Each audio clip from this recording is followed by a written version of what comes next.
नमस्कार दोस्तों, मैं डॉक्टर ज्योति सिंह।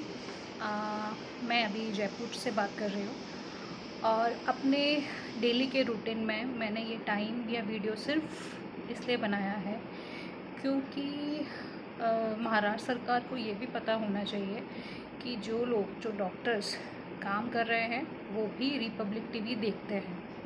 दूसरी चीज़, आपको रिपोर्टर्स को जेल में डालने का कोई हक नहीं है। इस देश में अगर कोई मंत्री या फिर प्रधानमंत्री से लेके राष्ट्रपति तक कुछ गलत करता है तो रिपोर्टर्स को पूरा हक है उस न्यूज़ को बाहर लाने का और जनता के सामने रखने का। ठीक है, जनता के लिए सिर्फ एक ही मीडियम होता है जहाँ से वो लोग अपनी बात रखते हैं।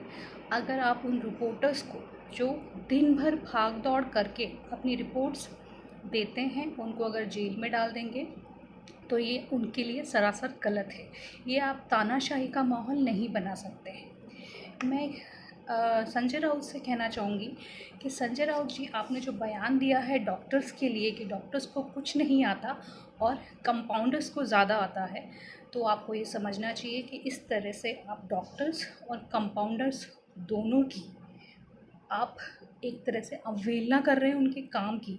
आपको पता होना चाहिए आज कोविड सबसे इम्पॉर्टेंट है।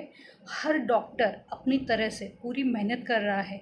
मैं आपको पूछती हूँ, क्या आप काम कर सकते हैं उस पीपीई किट में? आप आधे घंटे में परेशान हो जाएंगे, आधे घंटे में आपका बीपी लो चला जाएगा। किसी भी डॉक्टर को कुछ भी बोलने से पहले ज़रा सोचिए समझिए आप क्या बोल रहे हैं। आपकी जान की बचाने की गारंटी उन लोगों ने ले रखी है।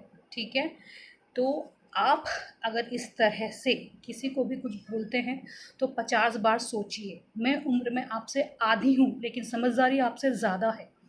अब बात हुई कंगना की। कंगना सिर्फ सुशांत और दिशा को न्याय दिलाने के लिए खड़ी है, उसके साथ में काफ़ी लोग खड़े हैं। तो आप अगर कंगना के खिलाफ कुछ करते हैं, कोई भी कार्रवाई होती है, तो आम जनता आपको बर्दाश्त नहीं कर रही है और नहीं करेगी। अब हुई सुशांत और दिशा की बात। अगर आपको लगता है कि सुशांत के साथ में या उसने सुसाइड ही किया है तो ये चीज़ बाहर आने दीजिए। वो कैसे? वो सिर्फ रिपब्लिक भारत या फिर उन मीडिया के सहारे जो उस चीज़ को दिखा रहे हैं, स्टोरीज़ को। तो आप कृपया उनको बंद ना करें। इस देश में सभी लोग एंटरटेनमेंट नहीं करते हैं। इस देश में सभी लोग सुबह से शाम तक काम करते हैं और उनको खाली वक्त में अगर ये देखना है कि अ, इस देश में न्याय हो रहा है या नहीं, तो वो उनका पूरा हक है। अच्छा, लास्ट चीज़, ड्रग्स लेना आपकी फॉरवर्डनेस में नहीं आता। ड्रग्स अगर आप लेते हैं, चाहे आप लिबरल हों, आप फेमिनिस्ट हों, चाहे आप कुछ भी हों, अपने आप को कुछ भी शो कीजिए। मैं यहाँ एक फॉरवर्डनेस को लिबरल और फेमिनिस्ट से नहीं जोड़ सकती। मैं सिर्फ़ और सिर्फ ये दिखा के कि मैं ड्रग्स लेता हूँ इसलिए मैं लिबरल हूँ या फेमिनिस्ट हूँ, वो शिट है। देखिए, ड्रग्स लेना गलत है, गलत रहेगा।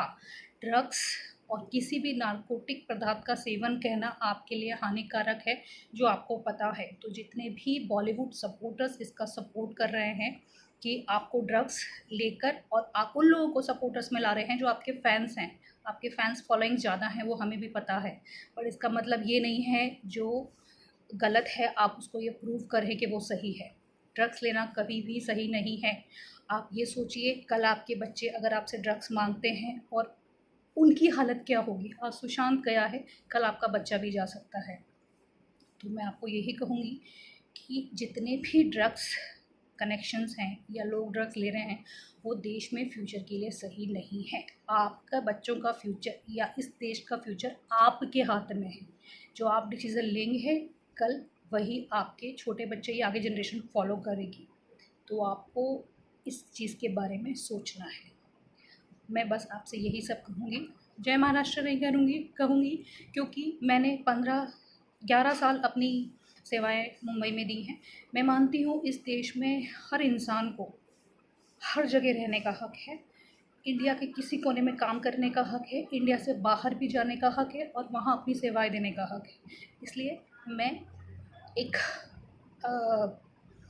हिंदुस्तान की निवासी हूँ, तो जय हिंद कहूँगी। जय हिंद।